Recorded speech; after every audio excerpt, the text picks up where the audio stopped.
السلام علیکم ورحمۃ اللہ وبرکاتہ۔ ان الحمد للہ نستعینہ ونستغفرہ ونعوذ باللہ من شرور انفسنا ومن سیئات اعمالنا، من یہدہ اللہ فلا مضل لہ ومن یضللہ فلا ہادی لہ، واشہد ان لا الہ الا اللہ وحدہ لا شریک لہ، واشہد ان محمدا عبدہ ورسولہ، اما بعد فإن خیر الحدیث کتاب اللہ وخیر الہدی ہدی محمد صلی اللہ علیہ وسلم، وشر الامور محدثاتها وکل محدثۃ بدعہ وکل بدعۃ ضلالہ وکل ضلالۃ فی النار۔ اعوذ باللہ من الشیطان الرجیم، بسم اللہ الرحمن الرحیم۔ یا ایھا الناس اتقوا ربکم الذی خلقکم من نفس واحدہ وخلق منها زوجها وبث منهما رجالا كثيرا ونساء، واتقوا الله الذي تساءلون به والأرحام إن الله كان عليكم رقيبا۔ يا أيها الذين آمنوا اتقوا الله حق تقاته ولا تموتن إلا وأنتم مسلمون۔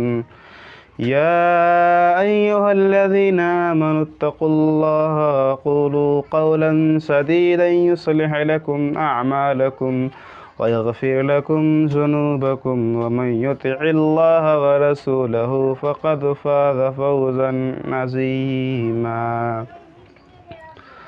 وقال الله تبارك وتعالى في القرآن الكريم: يا أيها الذين آمنوا اتقوا الله حق تقاته ولا تموتن إلا وأنتم مسلمون۔ وقال النبي صلى الله عليه وسلم: من قام رمضان إيمانا واحتسابا غفر له ما تقدم من ذنبه، وقال كما قال صلی اللہ علیہ وسلم عن النبی صلی اللہ علیہ وسلم، متفق علیہ۔ من صام رمضان ایمانا واحتسابا غفر له ما تقدم من ذنبه۔ ہر قسم کی تعریف و توصیف، بزرگی، برائی، کبریائی، حمد و ثنا، تحمید و تقدیس اس اللہ رب العالمین کے لیے ہے جس نے پورے کائنات کو پیدا کیا، بعدہ بے شمار لاکھوں کروڑوں درود و سلام کا نزول ہو۔ اللہم صلی علی محمد وعلی آل محمد کما صلیت علی ابراہیم وعلی آل ابراہیم انک حمید مجید۔ اللہم بارک علی محمد وعلی آل محمد کما بارکت علی ابراہیم وعلی آل ابراہیم انک حمید مجید۔ محترم ناظرین کرام، آج کی نشست کا موضوع ہے روزہ کی اہمیت اور فضیلت۔ اللہ رب العالمین اس ماہ کے خیرات و برکات اور فضائل و احسانات سے ہم تمام مسلمانوں کو مالا مال فرمائے، آمین۔ یقیناً اس مہینے کی آمد اللہ رب العالمین کی نعمتوں میں سے ایک عظیم نعمت ہے، کیونکہ یہ مہینہ قرآن اور مہینہ رحمت و غفران ہے۔ اس مہینے کے اندر اللہ رب العالمین جنت کے دروازے کھول دیتا ہے۔ اللہ کے رسول صلی اللہ علیہ وسلم نے ارشاد فرمایا: اذا جاء رمضان فتحت ابواب الجنہ وغلقت ابواب النار وصفدت الشیاطین، کہ جب رمضان آتا ہے تو اللہ رب العالمین رمضان میں جنت کے دروازے کو کھول دیتا ہے تاکہ اس کے بندے نیک اعمال کر سکے، اعمال صالحہ کر سکے، اور ان کے اعمال کو وہ قبول فرماتا ہے۔ قبولیت اعمال اور تکثیر اعمال کے لیے اللہ رب العالمین جنت کے دروازے کو کھول دیتا ہے اور جہنم کے دروازوں کو بند کر دیتا ہے، تاکہ اس کے نیک بندے اعمال صالحہ کر سکیں۔ محترم ناظرین، جو شیطان ابلیس اللہ کے نیک بندوں اور بندیوں کو نیکی اور بھلائی کے کاموں سے روکنے میں جٹا رہتا ہے، اللہ رب العالمین ان کے اغوا اضلال کو، ان کی گمراہیوں کو، ان کے سرکشیوں کو اس ماہ کے اندر کم کر دیتا ہے تاکہ نیکی کی طرف سبقت کرے۔ قرآن واز کرتا ہے وَفِي ذَلِكَ فَلْيَتَنَافَسِ الْمُتَنَافِسُونَ وَسَارِعُوا إِلَىٰ مَغْفِرَةٍ مِّن رَبِّكُمْ وَجَنَّةٍ، نیکی کی طرف، نیکیوں کی طرف جلدی کرو، ایک دوسرے سے آگے بڑھ نکلنے کا جذبہ رکھو، جنت اور مغفرت کی طرف جلدی کرو، جس کی وسعت، جس کی چوڑائی آسمان و زمین کے وسعتوں کو لیے ہوئے ہے۔ تو پھر جنت کی لمبائی کا پھر کیا کہنا۔ اس مہینے میں کوتاہی کرنے والوں کے لیے بھی بہترین موقع ہے کہ وہ گناہوں سے تائب ہوں۔ زندگی کا بیشتر حصہ جو غفلتوں میں گزارا ہے، اس مہینے کو مبارک سمجھ کر اللہ رب العالمین سے سچے دل سے توبہ کرے، نئے عزم اور نئے جوش اور ولولے کے ساتھ اس مہینے کی تقاضوں کو پورا کرے، روزہ رکھیں، فرض نمازوں کا، نفل نمازوں کا، قیام اللیل کا، تراویح کا اہتمام کریں اور ذکر و تلاوت میں اپنا قیمتی وقت لگائیں۔ انشاءاللہ اللہ رب العالمین کو آپ رب غفور پائیں گے۔ خوشی کا موقع ہے مسلمانوں، رمضان آیا ہی ہے گناہوں کو جلانے کے لیے۔ اللہ رب العالمین رمضان کو اسی لیے بھیجتا ہے تاکہ اس کے نیک بندے اپنے اعمال صالحہ کے ذریعے، نیک اعمال کے ذریعے اپنے گناہوں کو جلا ڈالے۔ علماء نے لکھا ہے رمضان، رمضا یرمز سے اس کے معنی ہے یحرق، یحرق یعنی نیک اعمال کے ذریعے اپنے گناہوں کو جلا دینے والا مہینہ۔ جس طریقے سے دھوپ میں ریت اور پتھر تپ جاتے ہیں، اسی طریقے سے روزے کے اندر ایک انسان کا دل گرم ہو جاتا ہے۔ وعظ و نصیحت کی مجلسیں ہوتی ہیں، آدمی فکر آخرت کرتا ہے، اللہ کے راستے میں مال لوٹاتا ہے، مال کی محبت، اولاد کی محبت، سب سے کٹ چھٹ کر اللہ کی عبادت کے لیے یکسو ہو جاتا ہے۔ ایمان کو حرارت ملتی ہے، جسم اگرچہ کمزور ہوتے ہیں مگر روح مضبوط ہوتی ہے۔ بڑا بدنصیب ہے انسان جس کو یہ مہینہ نصیب ہوا اور اس مہینے کو بھی غفلت و شعاری میں گزار دیا۔ اچھا پھر دیکھا جائے گا، پھر دیکھیں گے، موقع ملے گا پھر نماز پڑھ لیں گے، پھر روزہ رکھ لیں گے۔ وقت بڑا قیمتی ہے، جو وقت گزر جاتا ہے پھر دوبارہ واپس نہیں آتا۔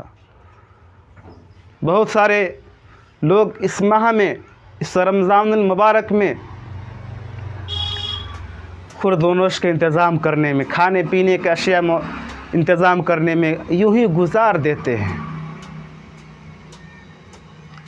جس طریقے سے ایک تاجر اس ماہ کے اندر بہت سارے اوقات کو گزار دیتے ہیں، ضائع کر دیتے ہیں۔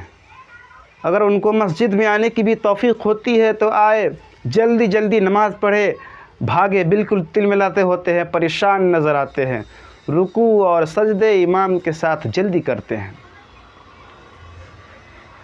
محترم ناظرین، یہ صورتحال ہوتی ہے، اور خواتین اسلام ان کے واسطے بھی ہے کہ وہ خورد و نوش کا انتظام کم سے کم کرے اور زیادہ سے زیادہ اس ماہ کے اندر، اس مہینے کے اندر اللہ رب العالمین کی عبادت میں گزارے، اپنی عبادت میں خود کو مشغول رکھیں، روزہ رکھیں، نوافل پڑھیں، تراویح کا اہتمام کریں، یہ صورتحال ہو۔ محترم ناظرین، رمضان کے اندر خورد و نوش کا انتظام، کھانے پینے کا انتظام کم ہونا چاہیے، تاکہ پیٹ کے اندر دانہ کم ہوگا تو عبادت کے اندر نشاط، قوت، شوق زیادہ ہوگا۔ محترم ناظرین کرام،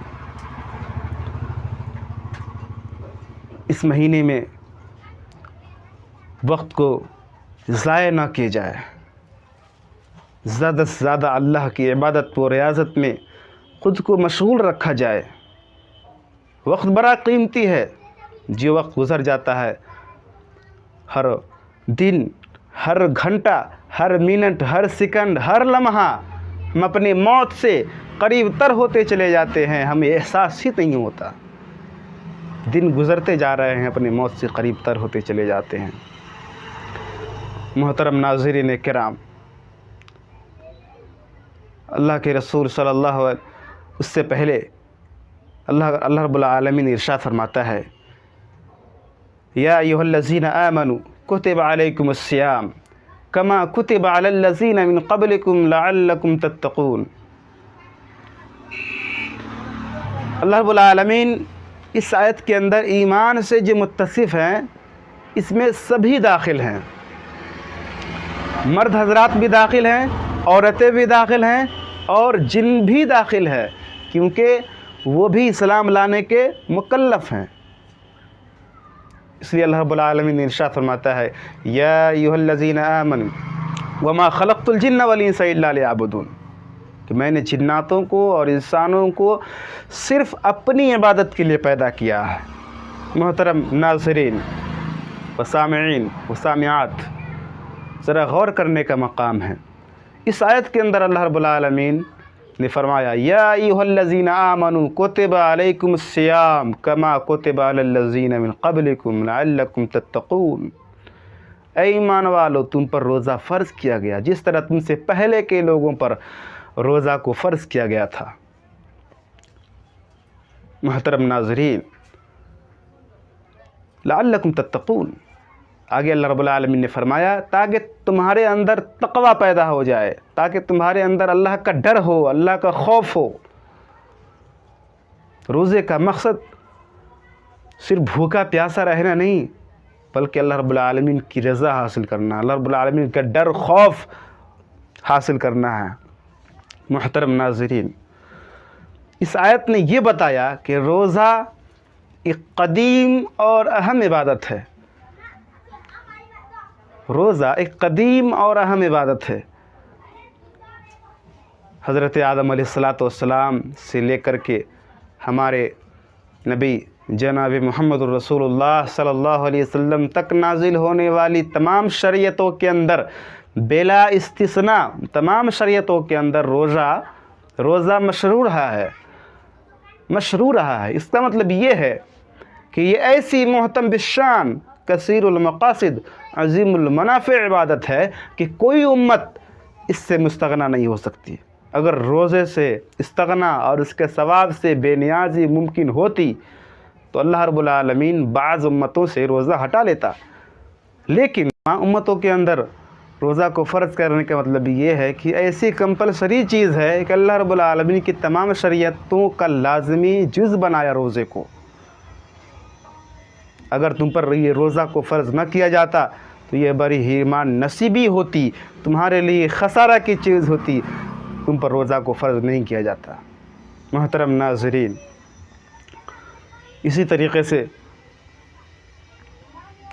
اللہ کے رسول صلی اللہ علیہ وسلم نے فرمایا، من قام رمضان ایمانا و احتسابا غفر له ما تقدم من ذنبه،